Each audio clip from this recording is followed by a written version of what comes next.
Hello folks, this is Audiotron 1003 and I've been asked by a fellow YouTuber, Alarms and Stuff, if I could make a video on this old metal C-class, sorry it's not a C-class, it's an S-class vented bell box.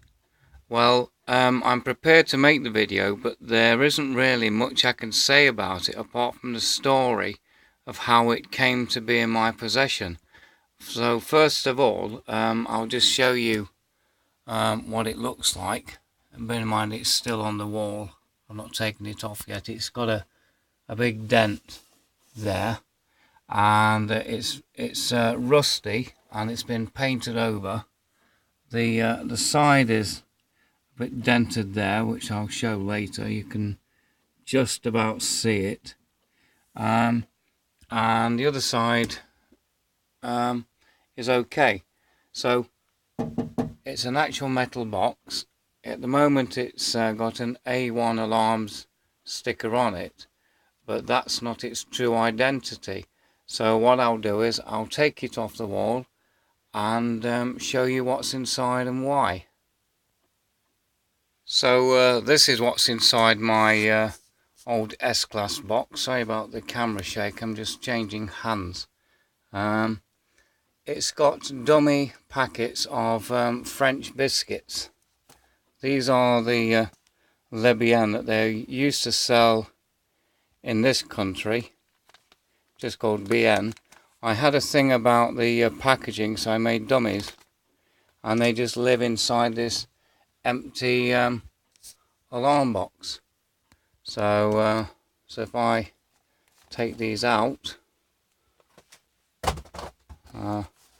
just throw them out of the way, and all that's inside the box is empty space. This is the original backplate. It's not been repainted or anything. That's exactly what it was like. It's got a little bit of dust in the corner. There's been no sort of respray anywhere. That's exactly how it came when it was taken off the building. There was nothing inside it, but you can see the mounting positions for the master bell, and of course that would be the tray for the battery. The front I'll show you, and then I'll explain the story behind it. So this is the front cover. That's the crushed vent that I was trying to point out.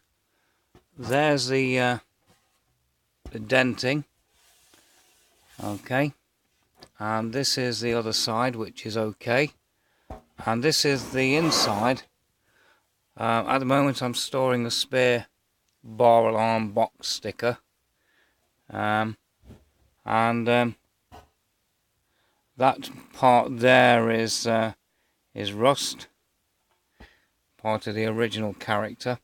And what I did with this was I simply took off the old layer of plastic sort of paint, which was brown and not red, and then I resprayed it with some red, post office red sort of paint, just to give it a touch up.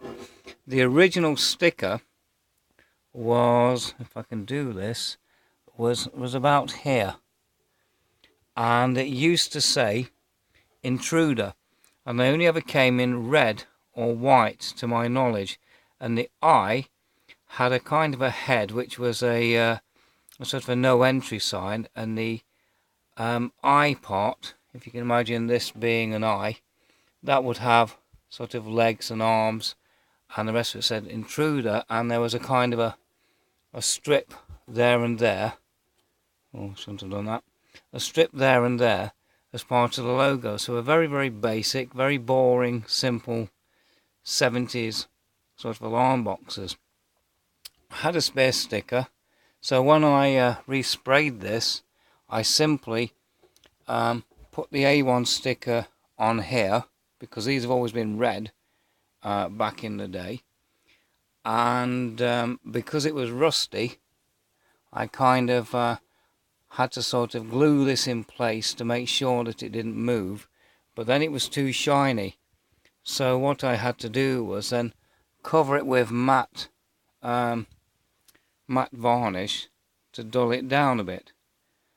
And the reason why I've got this box is because I was collecting examples of metal bell boxes from around Nottingham from building sites, and this came from a banqueting hall on Canal Street on the south side of the Nottingham city centre, and the denting is down to the scaffolders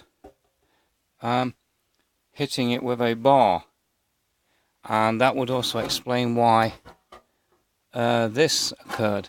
So this was a dummy bell box that was used on the side of a banqueting hall in Nottingham, and I've taken it home and preserved it for posterity. So like some of the other old metal bell boxes I've got round the collection, they're all that's left of old derelict buildings that have long since been pulled down, or they've been renovated and used for other purposes. So alarms and stuff. That is the story and history of this box, what's inside it, and why it's in the condition it is. So not much more I can say. So I hope that answers your questions. So thanks for watching. Bye.